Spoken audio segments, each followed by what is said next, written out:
Ghostly greetings and holler at your boy Prue. We're going to talk about Deadbeat, Book 7 of the Dresden Files. But before we get into it, I want you all to know there will be heavy spoilers for especially Book 6.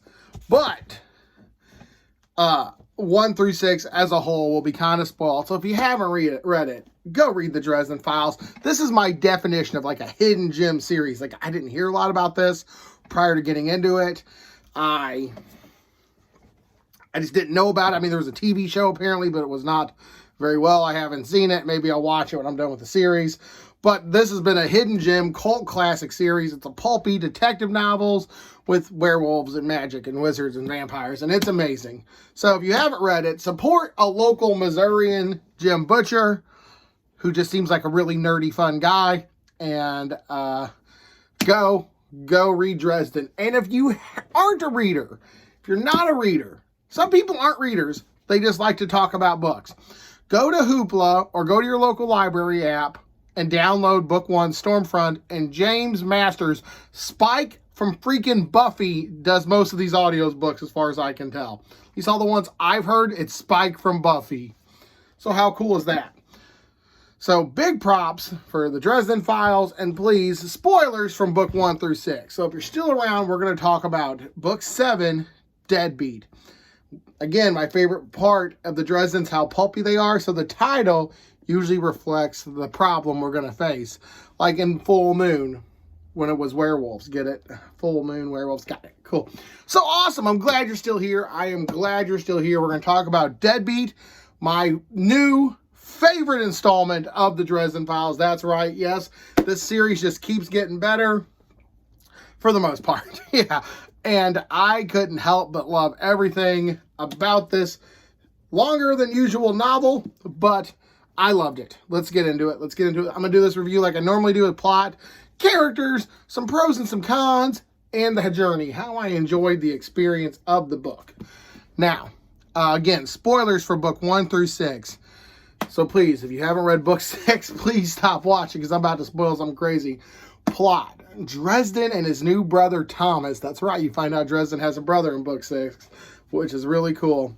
Thomas is having an issue adjusting to mortal life, being, you know, normal human-y stuff the way he does. And they live in a real small apartment. Dresden has a dog named Mouse, and it's just a full fucking house. So Dresden's not in the best mood to begin with. Plus, he loses the use of his hand. I think it's his right or left. I don't remember which hand, but he gets his hand hurt real bad in the last one. Now, he also finds an old coin that gives him hellfire. So we're going to go with that. Okay, amazing. And that plays a big part of this one.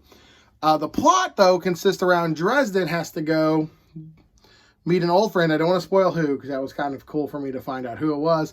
And has pictures of Murphy being un-Murphy. Now, she can't hurt Murphy physically, but what she can do is, like, get her arrested. And she has some shady shit with Murphy. She'd at least lose her job, and Murphy likes her job.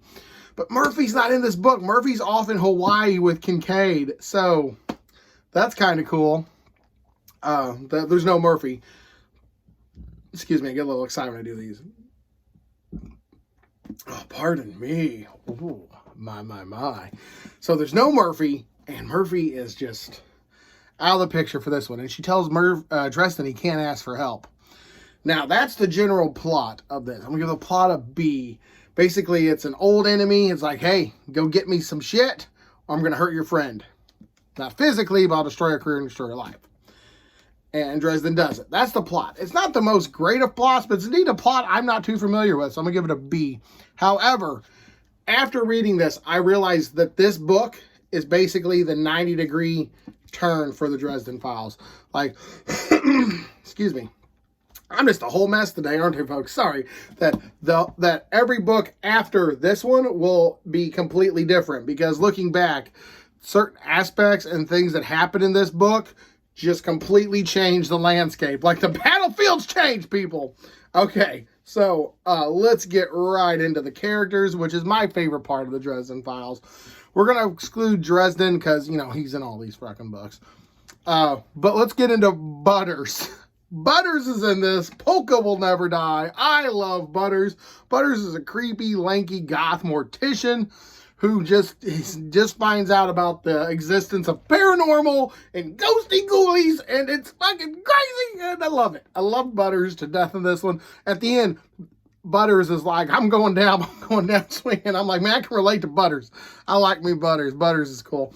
And Thomas, you don't get a whole lot of Thomas in the previous books, but now that Thomas is living with Dresden, you're kind of like, damn, he's having problems in this normal human life, like getting fired from his job and whatnot, because he has that vampiric, oh, bitches want to fuck me appeal. Language, sorry, that girls want to mess with me appeal that interferes with his day-to-day blue-collar working life. And Mouse is a fun character. I also like Morgan. Morgan in this book is my favorite version of Morgan. And you get introduced to a guy named Ramirez towards the end, and I can't spoil nothing, but I'm digging Ramirez. I hope he's in the rest of this series. And it also makes me think of Aliens, like the sequel to Aliens, 1980-something Aliens. You know, he's like, Ramirez! You know, that's just a fun name. I'm probably pronouncing that name wrong, but that's how I read it. And then there's a new character named Sue, who I can't spoil anything, but was the obvious best part of this book. Oh, and Bob. Bob the Skull, whatever. Bob is awesome. So, characters, A+. The best ensemble of... This was a Akira Kurosawa's Seven Samurai of characters. All right, man, we're at 6 minutes, and we have barely started this review. I don't give a shit. Let's keep going. I'm having a great time. And I need a good time in 2020. The time about Dresden. Man, Jim Butcher should get an award for helping me through Dresden. Okay. So, here we go. Where are we at? Pros and cons. Okay, well, the cons of this book, there's only one. I'm going to start with that first. It's longest Dresden. I mean, like, here's my normal Dresden, and here's this guy. So, as you can see, this book is a bit wordy sometimes. A lot of plot, a lot of narration happens in this book.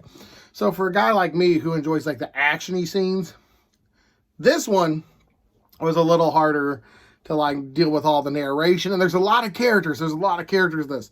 So I had a hard time, like, because they would just say, oh, we're going to go stop this girl. And they would describe her like weapon and what she used. So I would have to like stop what I was doing at the page.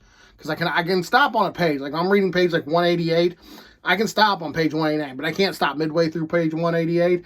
And I have to go Google an image of that particular warden or monster or whatever. Just because not that Jim Butcher can't describe it, just in this particular instance, he did not. He's like, go Wes, and Ramirez pulls out his mighty sword and go. I'm like, well, hold on. We need to look up what the fuck Ramirez looks like so I can visualize what the fuck's going on. Oh boy. But pros, the best cast of characters in Dresden for right now, the best pros I can think of. Dresden characters were the best in this book than any other. They definitely embraced the kooky Sci-Fi Channel nature of the Dresden Files. They went full Sharknado in this, and I appreciate that more than any human should. And that was amazing, and I really like every character. Every character in this book right here, every character had growth. I'm not joking. Every character had like an emotional moment, and for only how many pages is like, what, 500 pages? That's just shy of 500 pages. Every character, and there's like 7 characters, but every character had like an emotional arc moment. I was like, wow. That's like one every 100. And none of them felt like forced or nothing. It was just like a natural progression. And then certain events occur at the end of this, which I would love to spoil, but I cannot spoil, that set the pace for, I think, every other Dresden Files to come. Okay. Let's get into the final part. Oh, yeah. Pros and cons. Pros, I'm giving an A. Cons, the book's a little wordy and a lot of narration, but a lot of narration, so cons aren't that bad, though. Journey. How did I enjoy the book? Obviously, I'm fangirling over here, so I freaking loved it. I thought it was the best Dresden Files book. 500 pages of awesome. I read this like a week ago, and parts are still like hitting me as very humorous, very emotional.